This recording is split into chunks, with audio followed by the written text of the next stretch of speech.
Cannabis Common Sense, the show that tells the truth about marijuana and the politics behind its prohibition.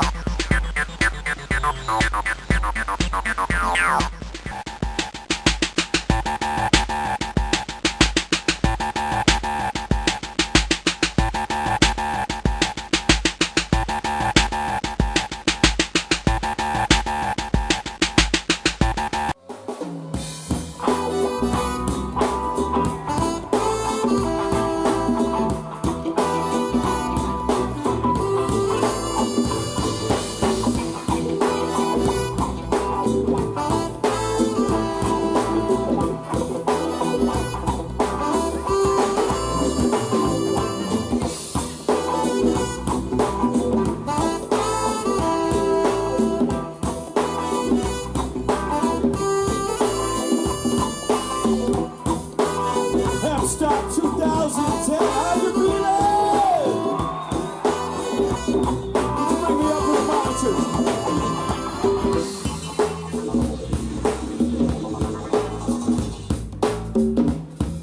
Yes, I.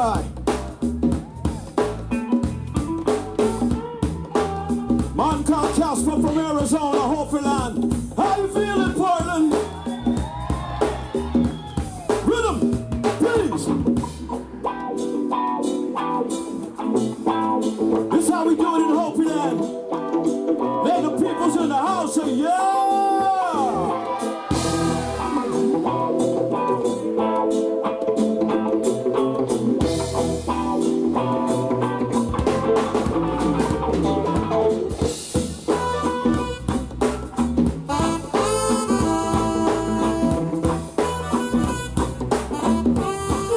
Yes, sir.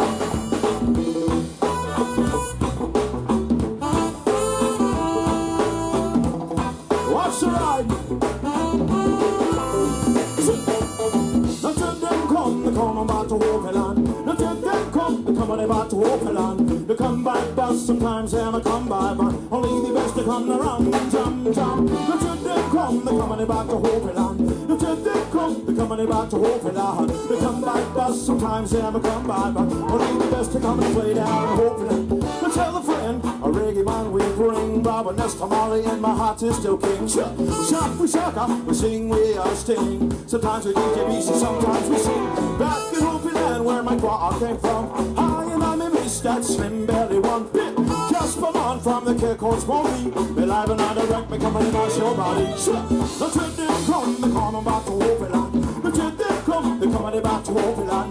They come by bus, sometimes they come by but only the best to come around. Jump, jump. The truth they come about to Hopi land. The truth they come about to Hopi land. They come by bus, sometimes they come by but only the best to come to play down in Hopi land.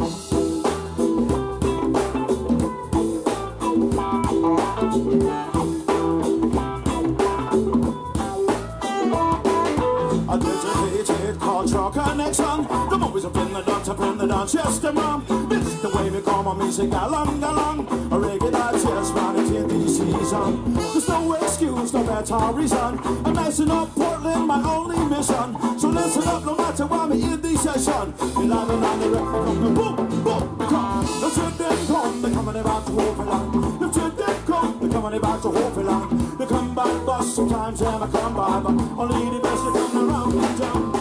The truth they come, they coming about to Hopi land. The truth they come, they coming about to Hopi land. They come by bus, sometimes they come by, but only the best they come to play down in Hopi land. Yeah, yeah, yeah, yeah.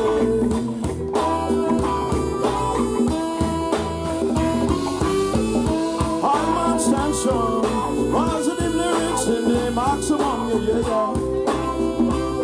Whoa, whoa, whoa. And Babylon don't like that, no.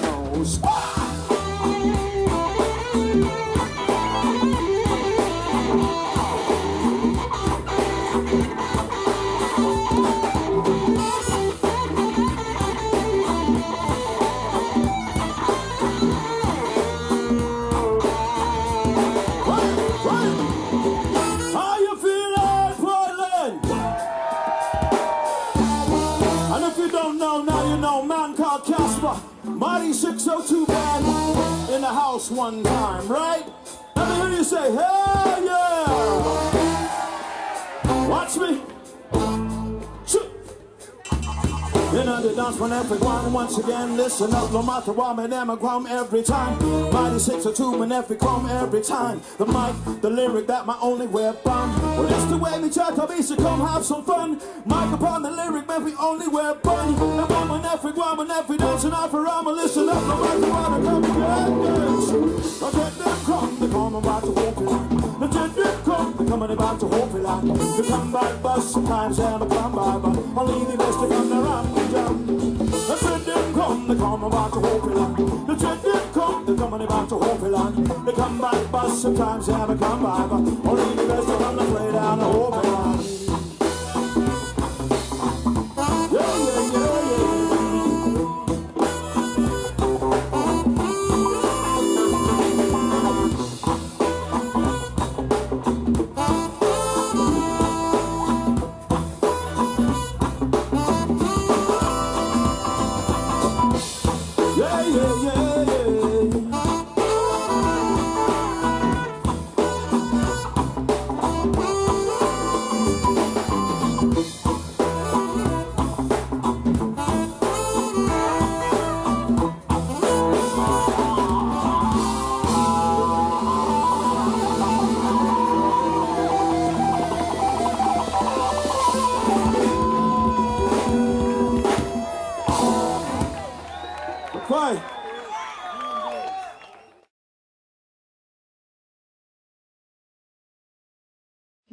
My good friend, the founder of the National Organization for the Reform of Marijuana Laws, Normal. Give it up! Thank you, Vivian and the Hemp Fest. What a wonderful celebration of personal freedom. It's fantastic to be here. Let me start off by being honest with you. I smoke pot and I like it a lot. Okay? Let's get that. I first smoked marijuana in 1965 when I was a freshman at Georgetown Law School, and I've been a regular marijuana smoker ever since. And I'm here to say there's absolutely nothing wrong with the responsible use of marijuana by adults, regardless of why you smoke it, and it should be none of the government's business whether we smoke or why we smoke. Normal is the marijuana smokers lobby in America. We have been now for 4 decades. We founded the organization in 1970. We favor the elimination of all penalties for the responsible use of marijuana. We also favor the establishment of a legally regulated market, and you good folks here in Washington are going to have a chance to vote on an initiative like that in November. You may well be the first state to actually fully legalize marijuana in this country. Let's make it happen! And we also favor personal cultivation. That is, that consumers should have the right to grow their own marijuana, so that if the industry tries to charge us too much, or if the marijuana isn't good quality, or if it's not convenient, screw them. We will grow our own, just like we do now. Now, what is important, I think, is that for those of us who smoke marijuana to get up, stand up, light up, and let the world know how we feel. We must come out of the closet and demand our rights. We have to do that for a number of reasons. First, we have to overcome a negative stereotype that many older Americans still have about marijuana smokers. We need to demonstrate that marijuana smokers are just average Americans who work hard, who raise families, and who pay taxes, and who contribute in a positive way to their communities. We are not criminals, and we should not be treated like criminals. Amen. Just as gays and lesbians demonstrated over the last 2 or 3 decades, they won their rights in this country largely by the courageous ability and willingness of a lot of people to come out of the closet, to overcome a negative stereotype. Well, smokers have to do the same thing. So please, there's nothing wrong with smoking pot. Don't be afraid to be identified as a pot smoker, and in fact, get involved politically. Don't vote for a candidate for public office who wants to treat you like a criminal. Over 30 million Americans smoke pot just in the last year. If we would simply take that pledge to stop voting for people that wanted to treat us like criminals, we will change these laws in the next couple of election cycles. Now, very briefly, prohibition is a failed public policy for 2 or 3 basic reasons. One is we waste $10 billion a year chasing and arresting and prosecuting marijuana smokers. We arrest 850,000 people a year in this country for marijuana offenses. Another marijuana smoker is arrested every 38 seconds in America. We've arrested 20 million marijuana smokers just since 1965.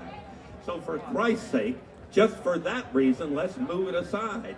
But there's even a conceptual reason. Most Americans agree the government has no business coming into our house to know what books we read, to know what music we listen to, or how we conduct ourselves in the privacy of the bedroom. Well, neither do they have any business coming into our house to know whether we drank alcohol or smoked marijuana when we relax in the evening. It is simply none of their business. Why is it illegal? You were going to say. So, where does that leave us? You folks are on the verge of changing policy that's been in place for 75 years. Either Colorado, California, Washington, Oregon, or Massachusetts, almost certainly one of those states, maybe more, are going to fully legalize marijuana in November of 2012. You people have an excellent chance to do that. You will change the world if you help us accomplish that. And in the end, it is important to keep in mind, we're only incidentally talking about marijuana. We're really talking about personal freedom. So get up, light up, support NORML, and let's restore a measure of personal freedom to the lives of tens of millions of marijuana smokers. Thank you. Keith Straub from NORML, the founder of the National Organization for the Marijuana Laws.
Give us this day our daily yeses.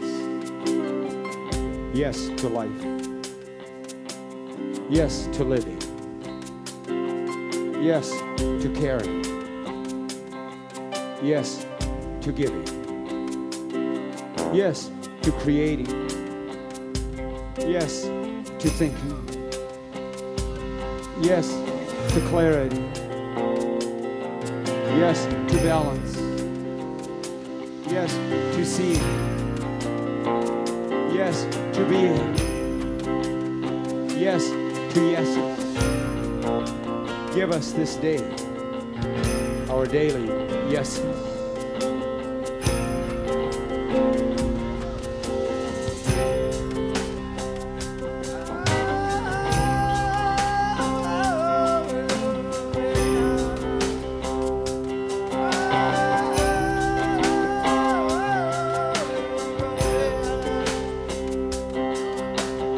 Chaos, confusions.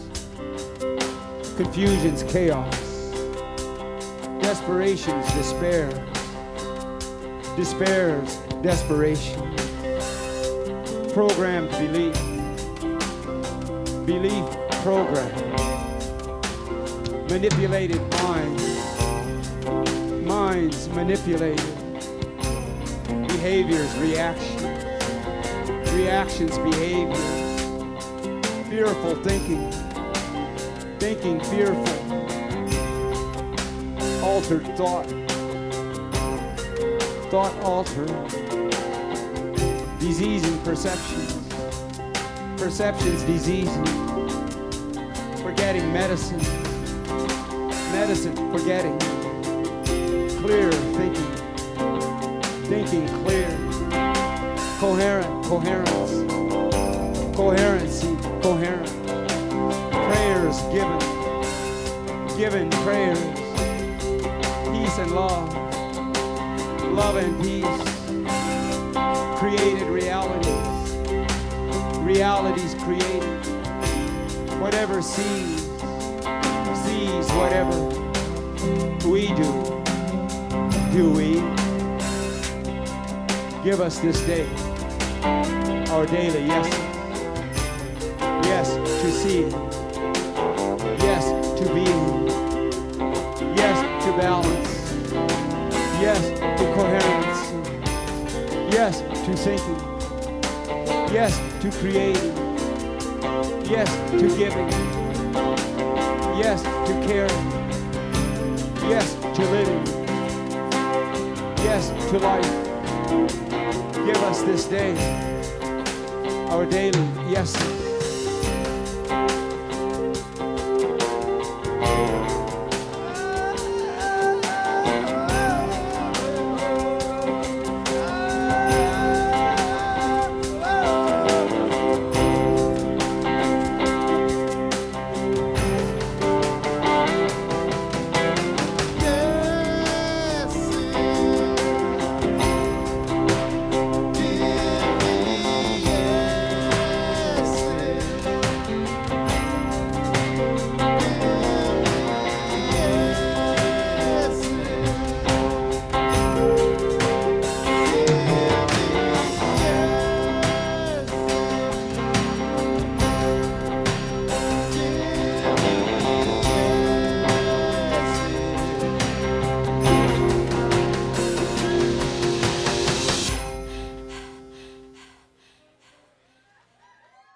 Millions of farmers all over this country have been losing their farms at the rate of 1 million a year.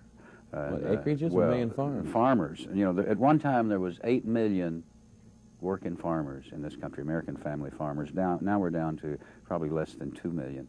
The big corporations, it's the old story of the big ones eating the little ones. And they're running the small farmer off the land. And when that happens, the farm town closes down. The first thing, the hospitals and the schools go. And then what happens is all these people are now unemployed. They move on to the next big city, which causes the same kind of problems in that city. I think that all the homelessness, alcoholism, insanity, all these things that we experience, unemployment in our country can be traced back to the first time that the first American farmer was forced off his land when he was unable to make a living off of 100 or 200 acres of land. And the reason for it is because they have asked him, demanded or made it necessary that he raise a crop below what it costs him to raise it. He loses money on, for instance, if he, just example figures, for instance, if he were to, it costs him $2 to, or $3 to plant and raise and harvest a bushel of corn, and if he only gets $2.50 for that at the market, then he's losing. Right. And this is an accepted practice in American agriculture today for the farmer to get less than what it costs him to grow. And they keep trying to justify it with subsidies and whatever. But the American farmer would rather go out here and work hard and make his money the hard way, the way he knows how to do it. Give him an acre, let him do what that acre can do. Let him do it without all the pesticides, without all the chemicals. Don't put his yield so low, his money so low that he has to use every piece or every gallon of pesticides that he can find to pour on that acre of land in order to get enough money out to almost break even. They have forced him into this position. There are even banks who will not loan you any money at all unless you agree to use X amount of pesticides and chemicals on your land. Oh, really? Absolutely. Because they know that the only way you can make your payment is if you get so much off of that acre, and the only way you can get that much off of that acre is to keep pouring the chemicals to that 1 acre. Wow. Now, when did you first become aware of hemp as a cash crop? A couple of years ago I read a book I think that a lot of us have read by now called The Emperor Wears No Clothes, and it was in that book there was a reprint of an article. The one thing in that book that I saw that could not be argued with was an article that came out in 1938 edition of Popular Mechanics magazine, February edition, if anybody wants to go check it out, that said a new $1 billion crop for the farmers. Do you think that farmers today would be receptive to growing hemp as a cash crop? Because of all the propaganda we've heard over the years, there are so many people now who believe that it's the evil weed. But we kind of figure it, because of all the products that it can create, that it could be a solution. Well, definitely. I think most people that I talked to had no idea, just like me, that hemp and marijuana was the same thing. We were ignorant of that fact. Also, we were ignorant of the fact that hemp could be used as food. It can be used as clothing. The first Levi's in this country were made from hemp. The first Bibles were printed on hemp paper. The Declaration of Independence, the first 2 copies of this was printed on hemp paper. People don't know that. Now, when you're out there working with the farmers side by side, do you have an opportunity to witness ways that we, people who are not involved with the farm communities on a daily basis, those of us who are driving to and from work and stuck in our offices, what can we do to help the farmer overcome this misery? They've been together as our backbone forever. There's a great plan that just I became aware of it here a year or so ago, last year in fact.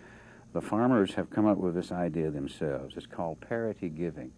For instance, if you're a rich guy, you got millions of dollars, you want to do something for the poor, the hungry people, you would buy direct from the farmers, pay them a certain price. For instance, for corn, if you buy $1 million worth of corn from the farmers and pay them $3 a bushel, whatever the market price is, then you would be able to write off, you give it to the hungry, you give it to the poor people. Then you would write off what is considered a parity price or a fair market price which would be in the neighborhood of around $7.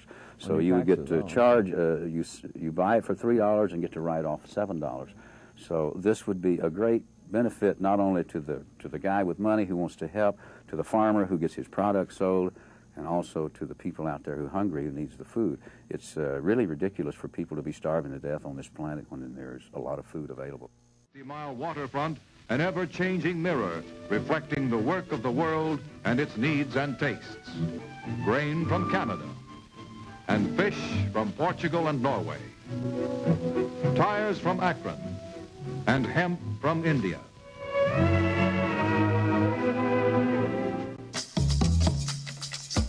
During the post-war years in France, hemp growing and processing went through a revitalized industrial revolution. What is interesting to underline is the fact that in France hemp culture went on in spite of American prohibition. While prohibiting marijuana in the USA, they prohibited hemp too, and so you couldn't grow it anymore. In France, hemp growing went on. France was a very rural nation at that time, and remained so until the 50s. They continue to cultivate hemp there today. What happened was that synthetic fibers went on to become a huge development. And even in France, in a country where hemp growing was still legal, hemp began to widely decline, until the hemp textile industry finally...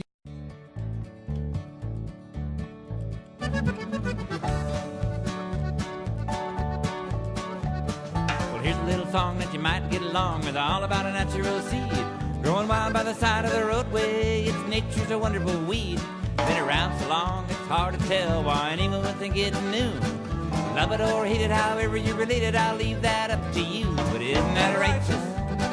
And isn't that good enough? Ain't that the way it ought to be? Isn't that righteous? Isn't that good enough?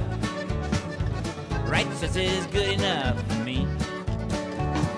History's locked in a cardboard box and it's hard to take a look, with sidetracked frills and fantasies all written all over the book. Everybody tells you what to think and they've got their reasons why. You gotta pick reality up by the scruff of the neck and look it right in the eye. And isn't that righteous? Isn't that good enough? Ain't that the way it ought to be? Isn't that righteous? And isn't that good enough? Righteous is good enough for me. Now the same people that are spreading the fear, the same people that scare me the most. You know, some of them look like they just as soon like they're hanging from a lamppost. They talk about what it does to your brain. Well, I just have to react, cause Hitler never touched the stuff, and that's an actual fact. And isn't that righteous? Isn't that good enough? Ain't that the way it ought to be? Isn't that righteous? And isn't that good enough? Righteous is good enough for me.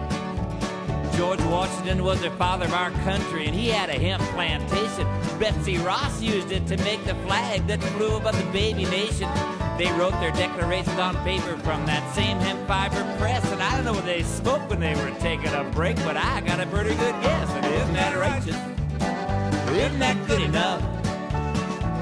Ain't that the way it ought to be? Isn't that righteous? Isn't that good enough? Righteous is good enough for me.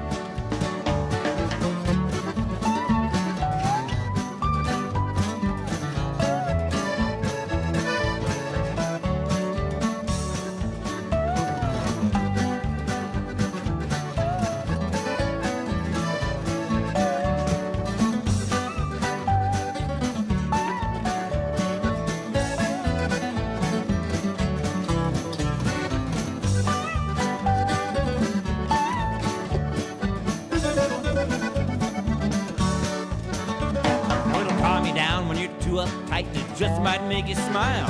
Use a seed oil in your engine, it'll lubricate the miles.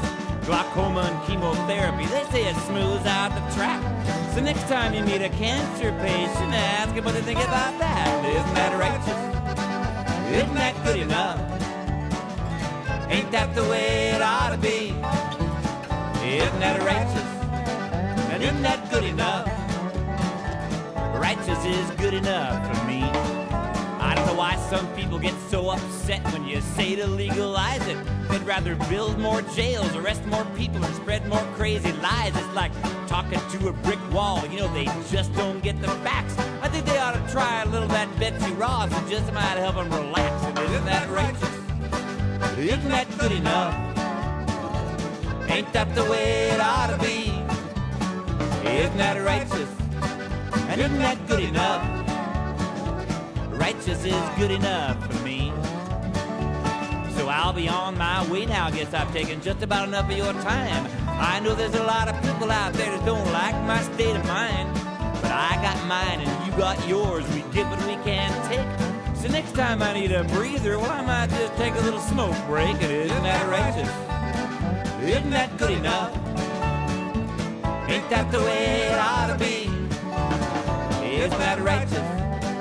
Isn't that good enough? Righteous is good enough for me. Isn't that righteous?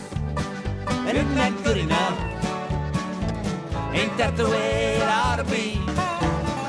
Isn't that righteous? And isn't that good enough? Righteous is good enough for me.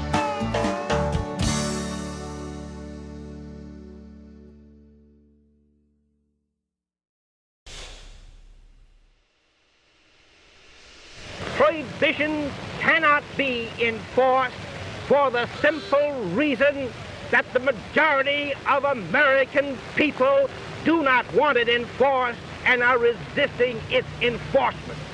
That being so, the orderly thing to do under our form of government is to abolish a law which cannot be enforced, a law which the people of the country do not want enforced.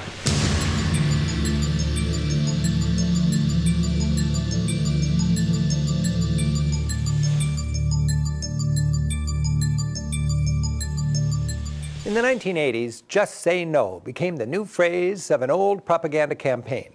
But it wasn't just Republicans beating the drum of war. In 1986, Speaker of the House Tip O'Neill, a Democrat, saw getting tough on crime as a means for his party to win the upcoming elections.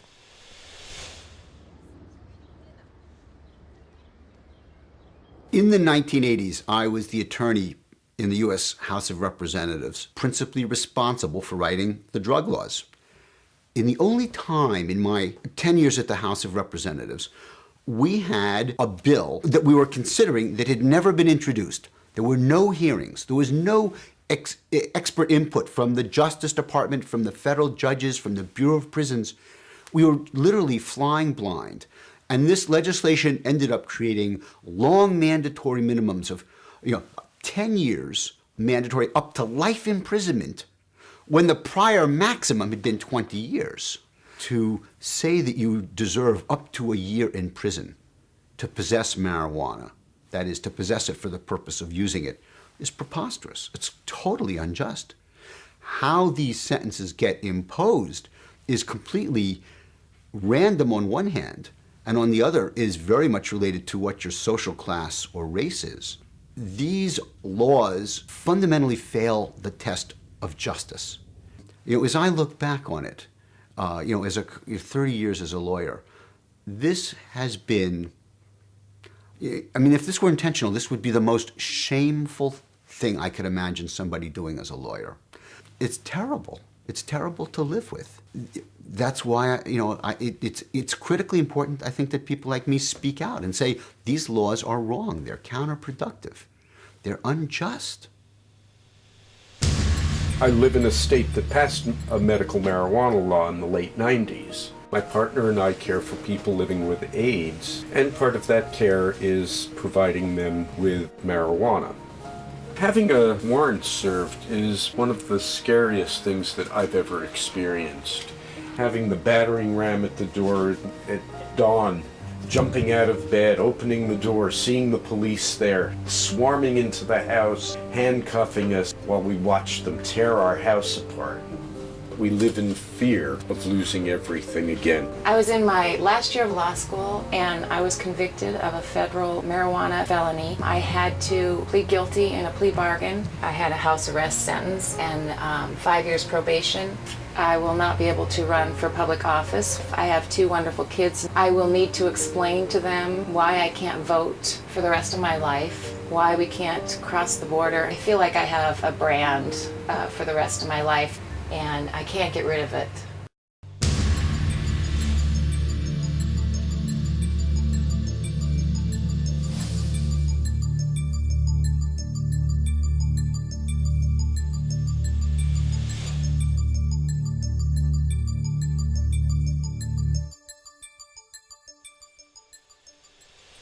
I spent 26 years in the New Jersey State Police. 14 of those years I was undercover in narcotics. As a former police officer, I believe that the prohibition of marijuana is one of the most ridiculous abuses of our allocation of police staff and money that we could possibly have. We could be allocating our resources toward protecting folks from violent criminals, from child molesters, from drunk drivers, people who are going to kill people. People who are using marijuana are not violent people. Ask any cop whether they would rather go on a call where they know people are high on marijuana or whether they would rather go on a call where people are high on alcohol. They'll choose marijuana every time.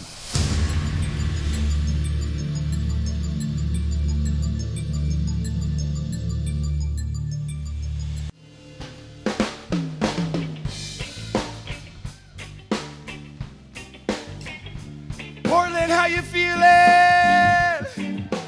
We're coming at you from Southern Oregon.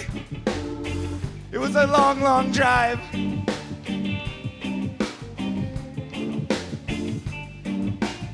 But I heard the Ducks won, it's a green day.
How y'all feeling?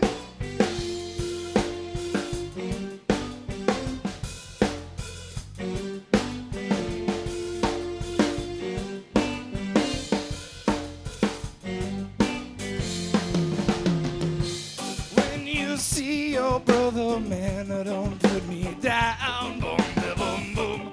For you know that little thought will stick around. Boom, boom, boom. Hold on to me until we walk at the steps of Zion. Boom, boom, boom. Then you'll see your brother all be marching like a lion. You got to follow the positive vibrations. Got to follow to the rising of the moon. Yeah, you got to follow the positive vibrations. Got to fall. Bring it low. Yo, PDX, this is Mikey Stevens.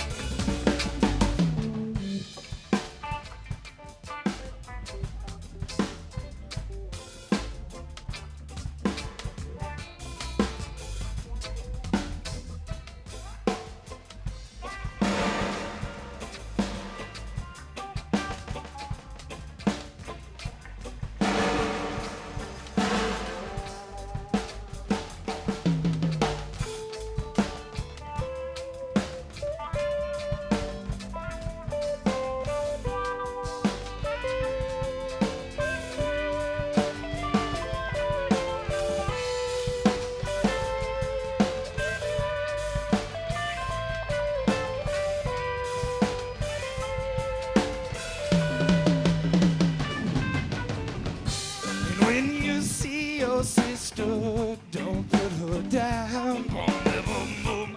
For you know jolly little children will be running around. Rhythm! Hold on to her until she walks the steps of Zion. Boom, boom, boom, boom.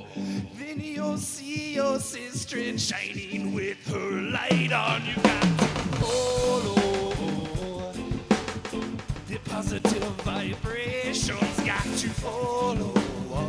Y'all are in tune to the state of Jefferson. How you feeling? Got to follow the positive vibrations. And now mix me up.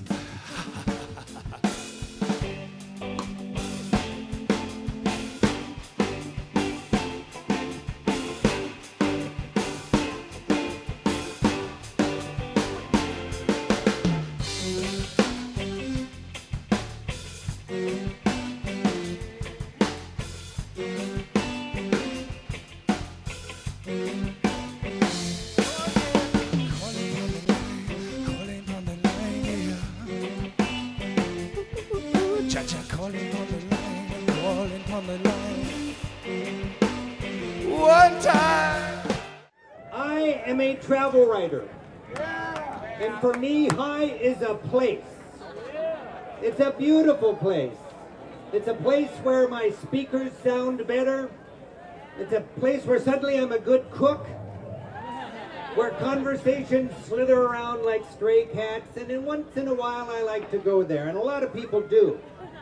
Now, there are cases when our government can say we can't go someplace. But if they say we can't go there, there better be a good reason. And as far as I'm concerned, there's no good reason for our government to tell us we cannot go to that beautiful place. That's right. Today, 80,000 Americans are in jail because they wanted to go to that place called high. I believe that the responsible adult recreational use of marijuana is a civil liberty.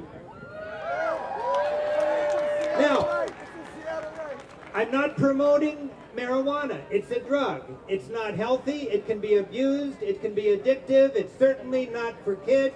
And if you're caught driving intoxicated by anything, as far as I'm concerned, they should throw the book at you. But that doesn't deny the basic principle that enjoying marijuana is a civil liberty.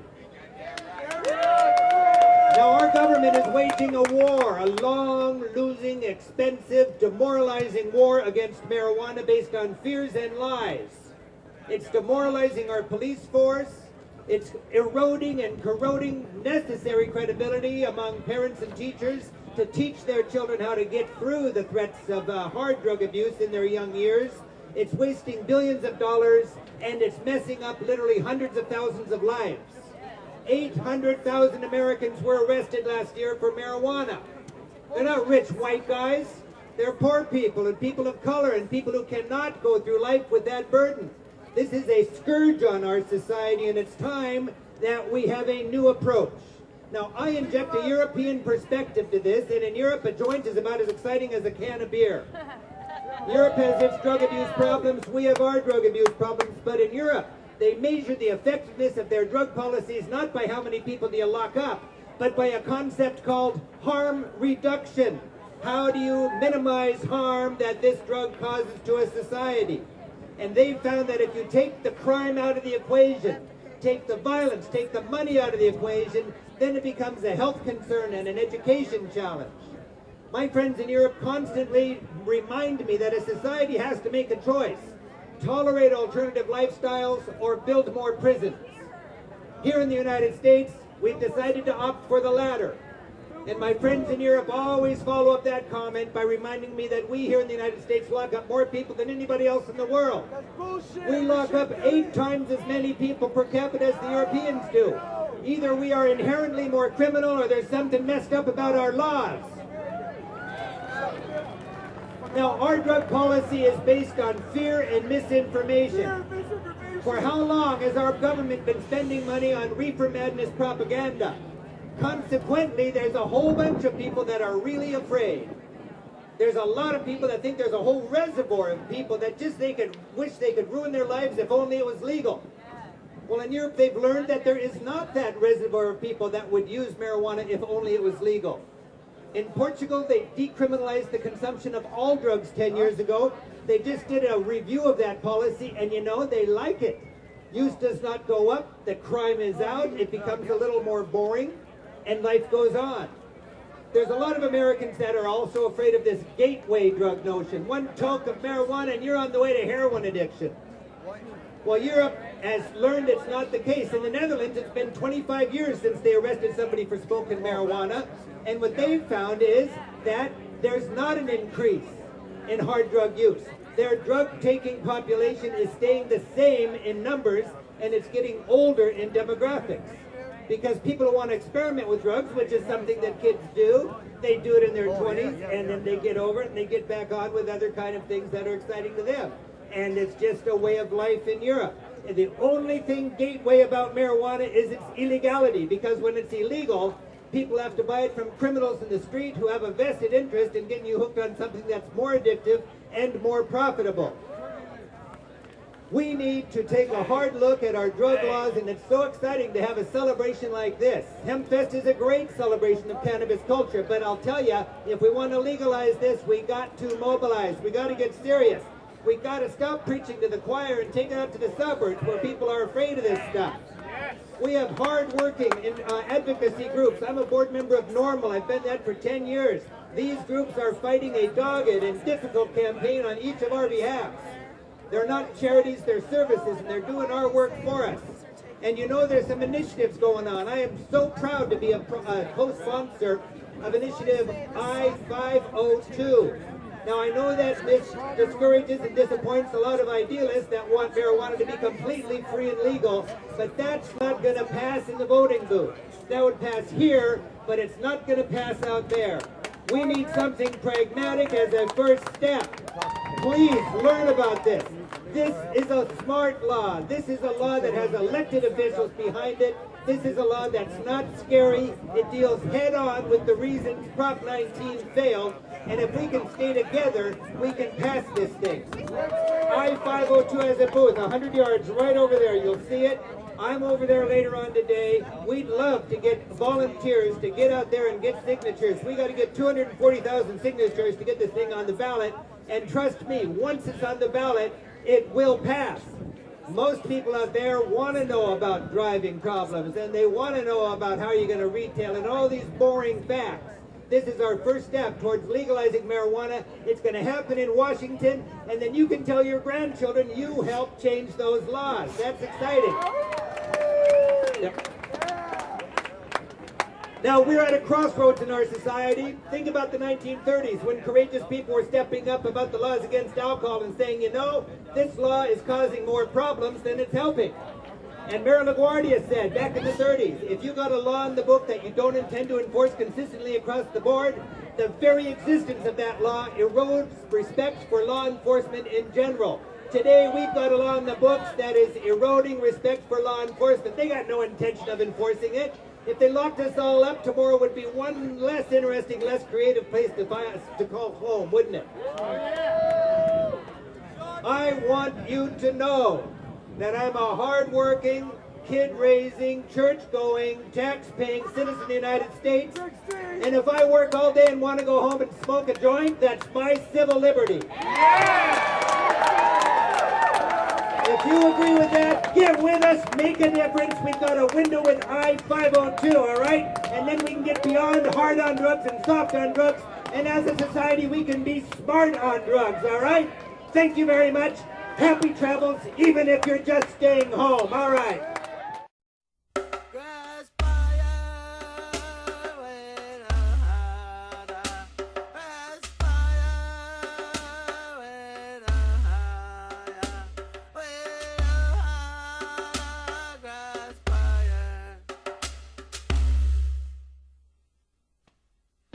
In between the blues, there are good days and bad days, with everything and nothing to lose. While the setting sun never sits, and the night has no limits.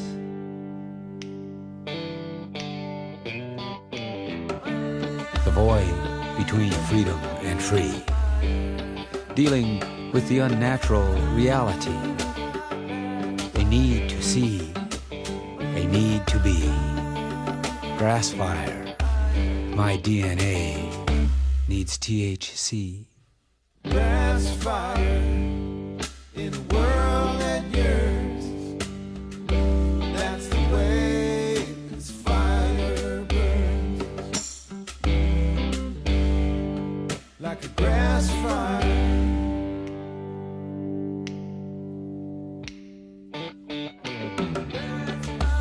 In the unnatural society, been trying to maintain, while the sane appear to be clearly insane, with no way to explain.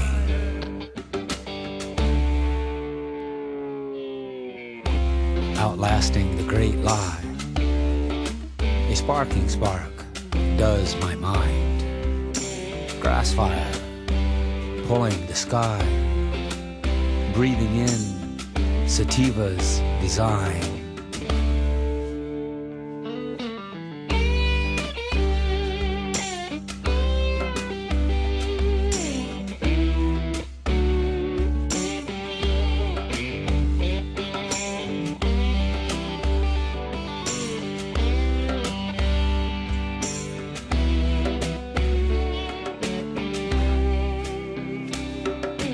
Grass fire in a world at yours.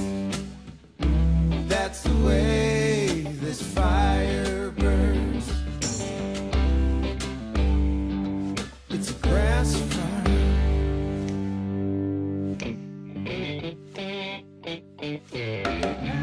The void between freedom and free, dealing with the unnatural reality. A need to see, a need to be. Grass fire, my DNA needs THC.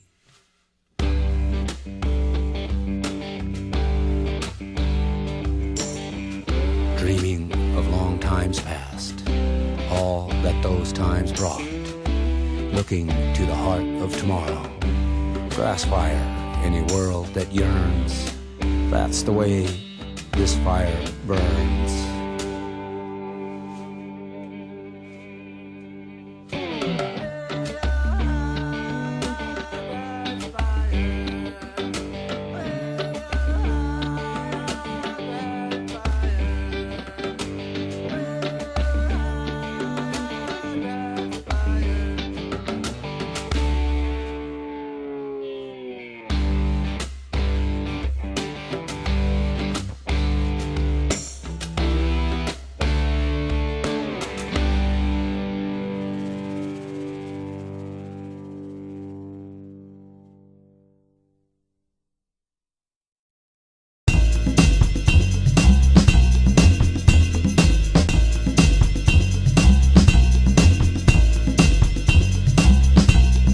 Well, what is cannabis? Cannabis, of course, is a medicine. I think it's important to say that no medication is going to work for everybody all the time. It's a specific for migraines, it's a specific for seizures. The take on the plant is that it's symbiotic with the human. If you can get something that's natural, that has literally zero side effects. It works as almost a ubiquitous inhibitor of a lot of systems in the brain. The science is absolutely clear.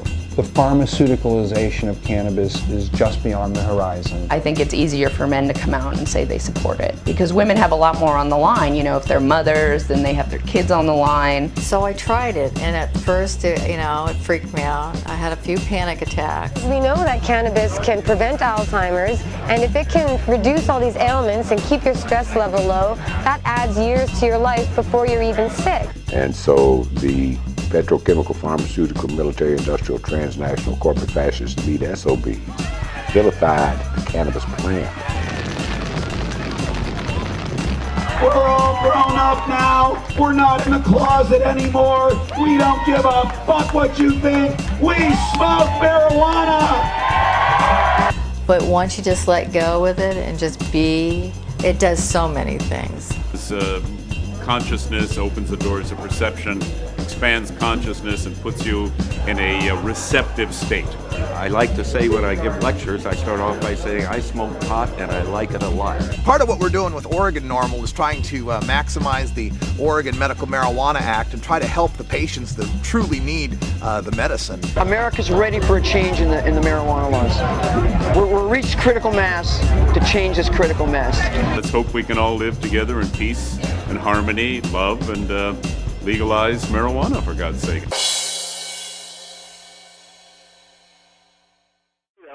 All right, we're running out of time. I want to thank you for calling.